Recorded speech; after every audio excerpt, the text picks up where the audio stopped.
안녕하세요. 오늘은 조선의 흥미로운 왕위 계승 이야기 중 하나를 들려드리겠습니다. 바로 조선 성종의 즉위와 정의왕후의 수렴청정에 관한 이야기입니다. 때는 조선 전기 예종이 갑작스럽게 세상을 떠나면서 조정은 큰 혼란에 빠졌습니다. 후계자를 급히 정해야 했지만 후계 서열 1인 예종의 아들 제한대군은 너무 어렸습니다. 그래서 신하들의 눈은 자연스럽게 예종의 형인 의경세자의 아들들에게 향했습니다. 흥미롭게도 후계 서열 3위였던 잘상군이 2위인 월상군을 제치고 왕위에 올랐습니다. 이것이 바로 우리가 아는 성종입니다. 왜 이런 일이 벌어졌을까요? 답은 바로 배경에 있었습니다. 월상군은 별다른 정치적 후원자가 없었던 반면 잘상군에게는 당대의 최고의 권신 한명회가 사위였기 때문입니다. 여기서 우리는 조선시대의 정치의 중요한 특징을 발견할 수 있습니다. 혈통만으로는 왕위를 보장받을 수 없었다는 것입니다. 정치적 후원 세력이 있어야 했죠. 흥미롭게도 왕위 계승에서 탈락한 제한대군과 월상군은 성종의 왕권에 위협이 될 수 있었음에도 불구하고 죽을 때까지 아무런 구설수에 휘말리지 않았습니다. 제한대군은 너무 어려서 누구도 그를 왕감으로 보지 않았고 월상군은 극도의 자제력으로 행동 하나하나를 조심했기 때문입니다. 성종이 왕위에 올랐지만 그에게는 아직 넘어야 할 산이 하나 더 있었습니다. 바로 나이가 너무 어렸다는 것입니다.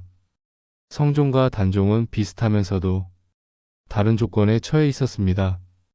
둘 다 미성년자 상태로 왕위에 올랐고 대신들이 권력을 꽉 쥐고 있었습니다. 하지만 결정적인 차이가 있었습니다.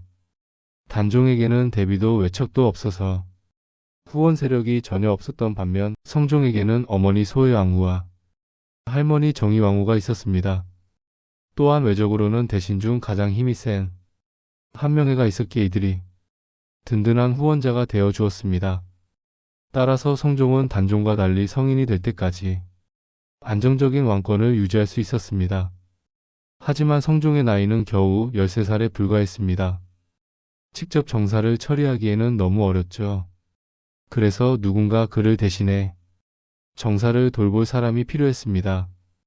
여기서 수렴청정이라는 제도가 등장합니다. 수렴청정이란 발을 내리고 정치를 듣는다는 뜻으로 어린 왕이 즉위하여 직접 정치를 하기 어려울 때 그의 어머니나 할머니가 왕 뒤나 옆에 발을 내리고 앉아서 대신 정사를 돌보는 것을 말합니다. 그런데 문제가 생겼습니다. 성종의 어머니와 할머니 중 누가 수렴청정을 할 것인가 하는 문제였습니다. 먼저 성종의 할머니 정의왕후를 살펴보겠습니다. 그녀는 세조의 부인으로 세조가 매우 총애했던 인물입니다.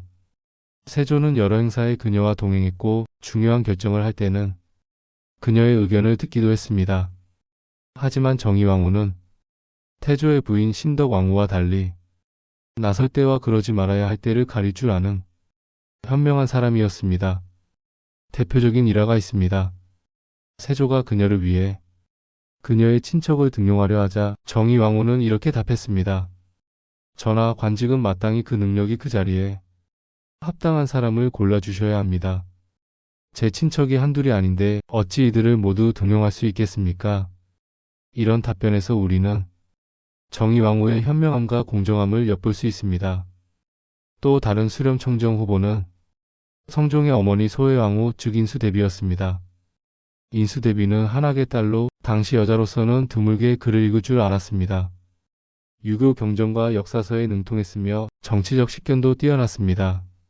유교 정치를 이상으로 삼는 조선에서 경전과 역사서에 능통한 여인이라니 얼핏 보면 그녀가 수렴청정을 하기에 제격인 듯 보였습니다. 하지만 그녀에게는 치명적인 문제가 하나 있었습니다.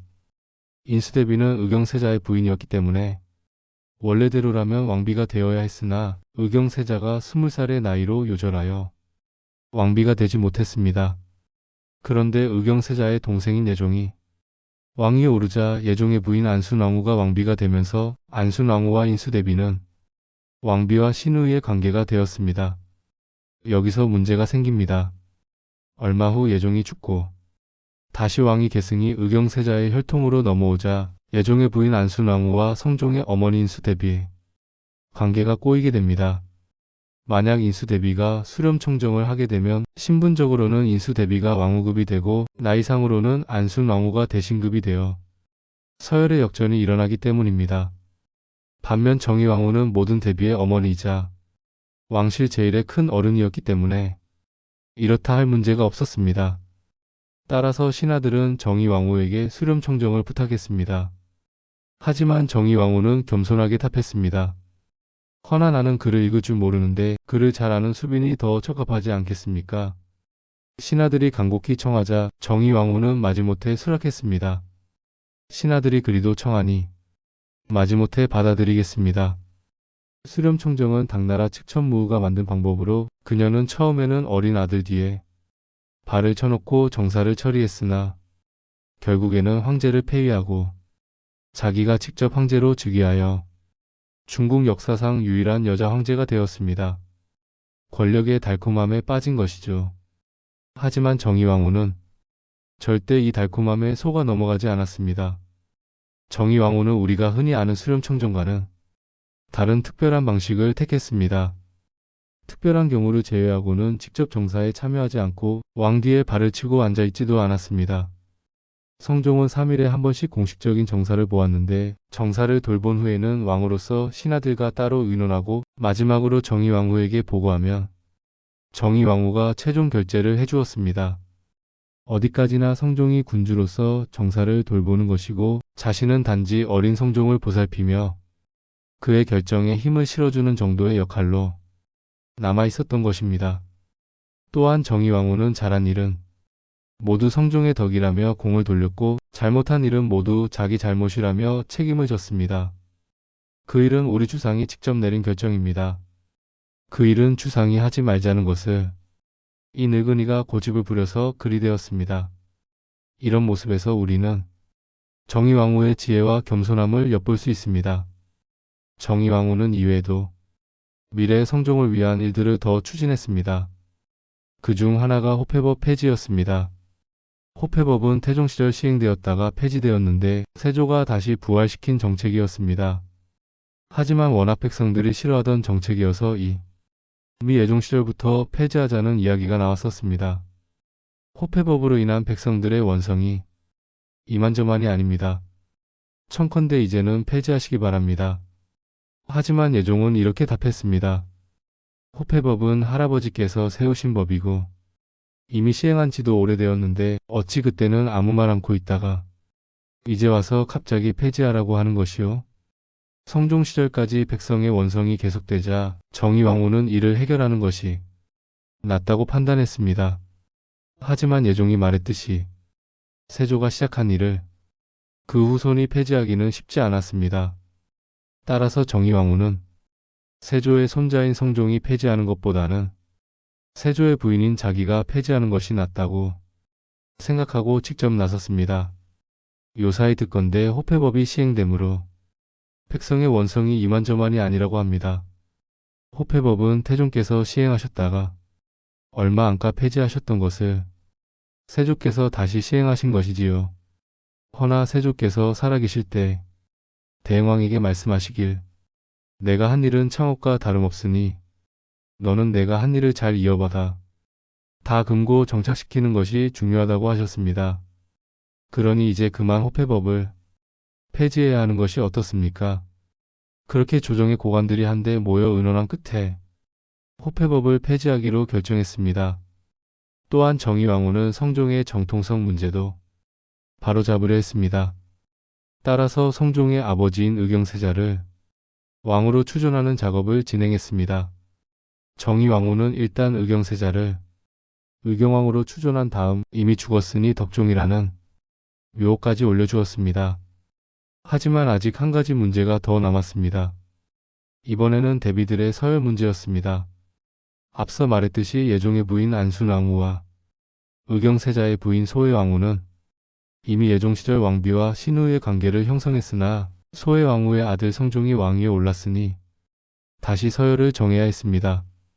정의왕후는 먼저 이때까지 세자빈 신분이었던 소혜왕후를 왕비로 책봉하고 뒤이어 왕대비로 높였습니다. 그렇게 소해왕후는 인수대비가 되었습니다. 그 다음에는 대신들의 힘을 빌려 인수대비를 안순왕후보다 앞선 서열에 놓음으로써 성종은 세조 마이너스 덕종 마이너스 인수대비 마이너스 성종으로 이어지는 정통성을 확보하게 되었습니다. 이쯤 되면 수렴청정의 모범답안이라 할 수 있겠습니다. 정의왕후는 권력의 유혹에 빠지지 않고 어린 왕을 현명하게 보살피며 필요한 개혁을 추진하고 복잡한 정치적 문제들을 슬기롭게 해결했습니다. 이렇게 서열 정리가 끝나자 다음 과제는 성종을 모범적인 군주로 키우는 것이었습니다.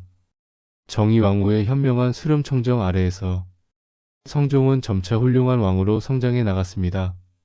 정의왕후의 수렴청정은 조선 역사상 가장 성공적인 사례 중 하나로 평가받고 있습니다. 그녀는 권력의 달콤함에 빠지지 않고 오로지 어린 왕과 나라의 미래를 생각하며 현명한 판단을 내렸습니다. 이 이야기에서 우리는 진정한 리더십이 무엇인지 그리고 권력을 어떻게 사용해야 하는지에 대한 깊은 교훈을 얻을 수 있습니다. 오늘 조선 성종과 정의왕후의 이야기는 여기서 마치겠습니다. 다음에 또 흥미로운 역사 이야기로 찾아뵙겠습니다. 감사합니다.